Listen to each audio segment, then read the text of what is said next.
وصفة فعالة كتقطع الكحة من أول استعمال. السلام عليكم ورحمة الله تعالى وبركاته، وبالصلاة على النبي محمد صلى الله عليه وسلم يحلو الحديث والكلام. من قناة منوعات لينا، أرحب بجميع المتابعين الأعزاء الأفاضل، كذلك الناس الجداد اللي عاد انضموا للقناة، مرحبا بهم. ما عليهم غير يشتركوا في القناة ويفعلوا الجرس على اختيار الكل باش يتوصلوا بجديد الفيديوهات. نتمنى تعجبكم هذه الوصفة بعد ما تتابعوها وتطبقوها وتكتبوا لي في التعاليق وتوصلوها لأكبر عدد من اللايكات، وتشاركوها في مواقع التواصل الاجتماعي مع الأهل والأحباب والأصدقاء باش توصل لعدد كبير من الجمهور، فالدال على الخير كفاعله. مرحبا بكل نقد بناء اللي يكون في صالح الجميع. وباش نتعرفوا أكثر على هذه الوصفة الفعالة ندوزو لتفاصيل الفيديو. بسم الله على بركة الله.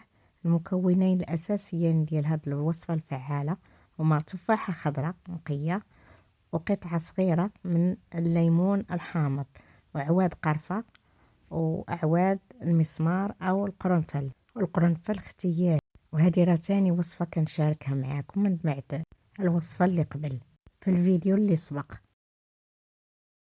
ناخد قطعة التفاح الخضراء اللي مغسولة ونقية، وغادي نقطعها شرائح بهذا الشكل بقشورها. غادي نحيد غير البذور صافي، وكنأكد دائما على التفاحة خضراء لأن هي صالحة لهذه الوصفة.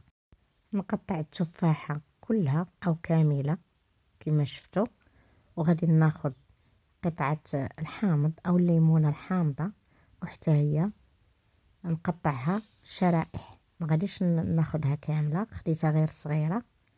وإلا كانت الحامضة كبيرة ناخدو غير النص ديالها.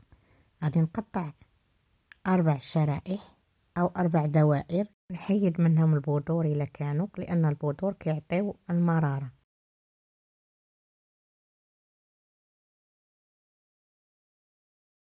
من بعد نضيف أعواد القرفة والقرنفل أو المسمار، والقرنفل دائما اختياري، اللي ما عندوش واللي ما كيفضلوش ما يديروش. نضيف الماء اللي يفضل أنه يكون في الطين. حطيت الماء في الطين حتى دازت نص ساعة، عاد غادي نستعمله باش تكون الوصفة صحية أكتر. غادي نضيف مقياس نصف لتر على الوصفة أو على المكونات، ونحط الكاسرول على النار حتى تغلي 10 دقائق، ونطفي عليها النار. كما كتشوفوا من بعد ما طفيت عليها النار حطيتها فوق سطح العمل، كتشوفوا بأن الماء تغير اللون ديالو، لأن التفاح والحامض نزلوا الفوائد ديالهم فيه. غادي نخليها حتى تدفى غير شويه، ونصبها في كاس او نحط هذاك الماء في الكاس.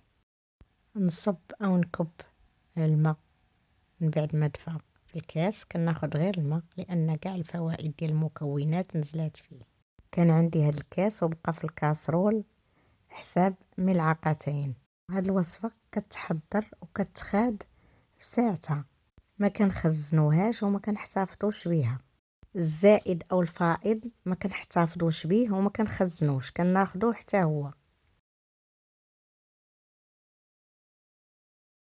ومن الافضل اخذ هذه الوصفه قبل النوم، ويمكن لنا نضيفوا عليها العسل باش نشربوه.